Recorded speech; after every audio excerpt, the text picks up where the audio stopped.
Before we ever put a brush to paper, we make one major decision every time we paint, and that is picking our subject. This major decision can make or break your painting, and I want you to set yourself up for success. So let's talk about the best way to choose subjects to paint in watercolor. Joseph Zbukvich says, "You start painting the moment you choose your subject." Choosing the right subject is crucial to your success. So let's talk about what to look for when you are picking a subject to paint. Number one, think about positive and negative shapes. If there are too many positive or negative shapes, the painting is not going to be successful. Let's talk about what positive and negative shapes are. A positive shape is a shape that you create by directly applying the paint to your paper with a brush mark. A lot of what you paint is positive shapes. It tends to be, in watercolor, the darker areas of the painting and not necessarily the lighter areas of the painting. Now, a negative shape is a shape that you create by painting around it. In watercolor, because we typically paint from light to dark, we really need to think about negative shapes. What is the pattern between the negative and the positive shapes? Are there a lot of positive shapes and negative shapes, little small bits around the scene? If there is, this might be a subject that you might want to stay away from, especially if you are a beginner painter. These are subjects where we see a lot of positive and negative shapes, little bits. This is harder to paint in watercolor. We typically rely on preserving the light areas as we work through our painting. And if there are a lot of little areas to preserve, our washes are going to dry up. And what you're going to be left with is a lot of small, disconnected shapes around your scene.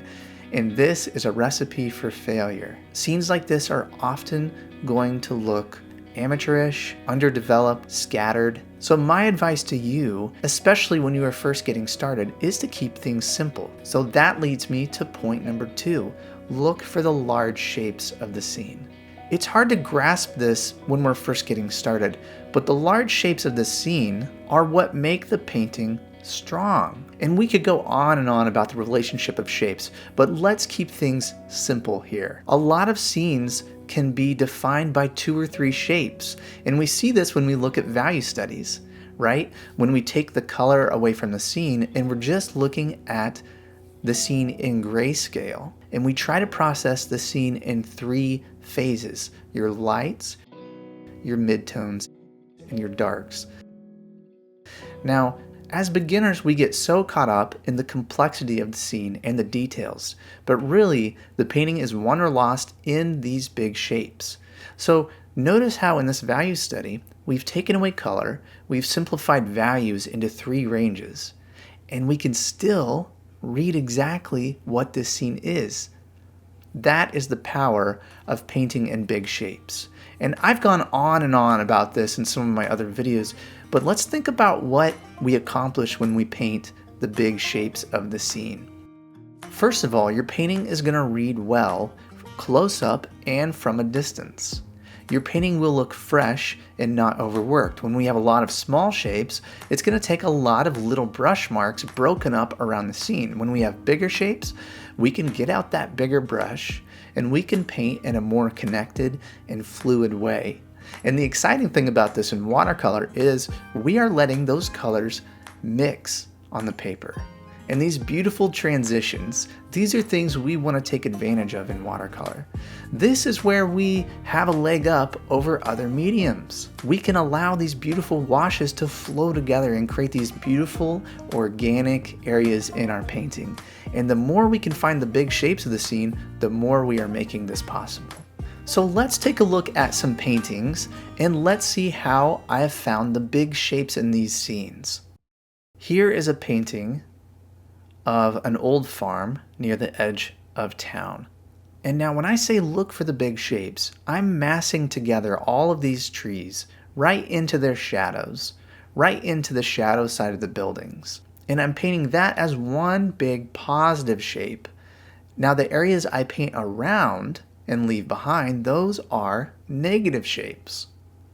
And so when I look at this scene, My job is to simplify and think about the big shape of this scene. So there's one example. And this leads into number 3.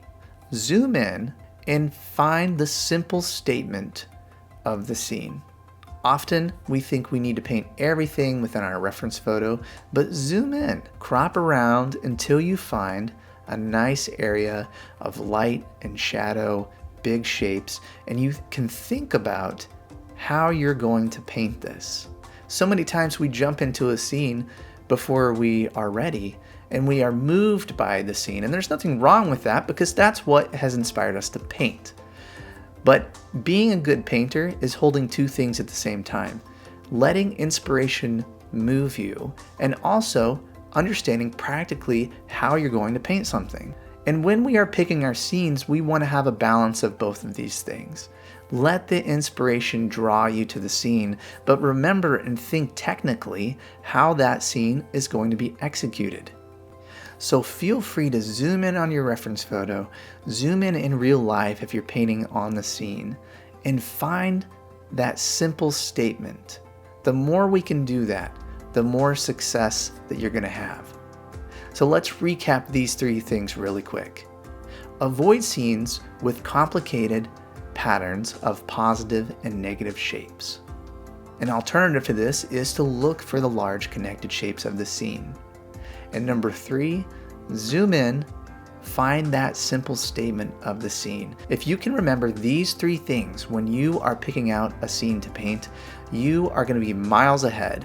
You are going to have much higher rates of success if you go through this 3-step checklist to pick out a scene to paint. As always, thank you for spending time with me here today. I hope that you find this information helpful. I want you to succeed. And if you haven't watched my free video lesson, my 7 secret steps to fresh and powerful painting, don't miss out on this.